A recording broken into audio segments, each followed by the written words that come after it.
that's a great question. I mean, I think as clinicians, it's always great to see the data, but really the most important moment for us is when we see the data translate in clinical events, meaningful moments for our patients, right? So I think this event highlighted those moments. We cherish when we were able to give patients treatment-free intervals so they can, enjoy a vacation they never thought they would be able to have, or do some activities they before, because of their disease or treatments, was quite challenging, right? So this event really celebrated those moments.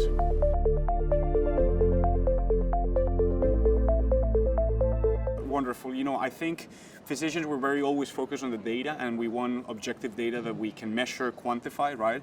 PFS, duration of response, MRD, but I think this highlights the importance of patient-centered outcomes, right? So quality of life, patient preference in some treatments, for example, continuous versus a one-time treatment-free intervals, right?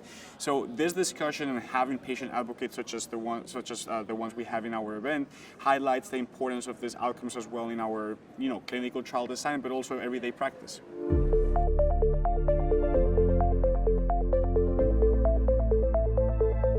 I think that's a great point. Every time we have a new medication, a new schema, you see the data, you see how the trial was conducted, but really it's a learning opportunity for the whole community, right? So I think my biggest take-home message is listen to your patient very carefully. They're the ones dealing with this, and many of the treatments we made in very well-established regimen is actually from patient suggestions, patient reporting what they're dealing with, right?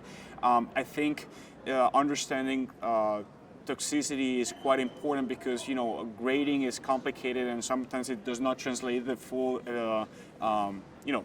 experience of our patients. So listening to our patients is critical.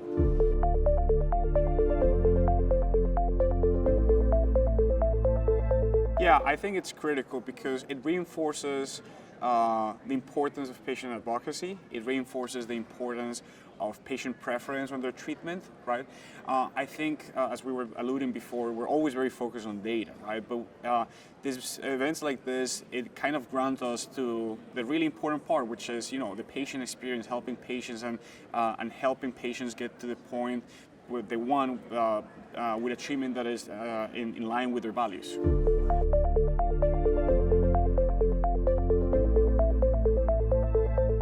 Yeah, I think it's extremely important. I find this type of events as a reminder of why we do the things we do.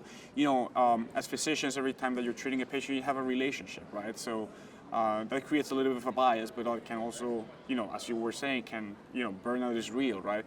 When you start hearing, all this experience from other patients is refreshing, reminds you what we do every day. And again, going back to patient advocacy, I think every time that I discuss a trial, an idea with a patient advocate, I come back with 10 more questions because once you tell them what you want to do, they start bringing out really important points of, from the patient advocacy that is critical, and that has shaped our clinical trials and many things we're doing right now.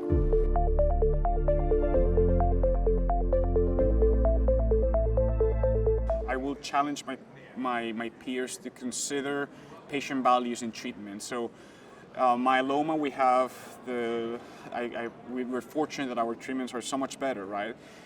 But that doesn't mean that the same treatment, the standard of care, is the right one for every single patient, right? So listen to your patient, listen to their preferences, listen to what they like about a treatment, what they don't like about a treatment, and try to, modify, not be set in a set of rules that it will basically make a more rigid treatment schedule.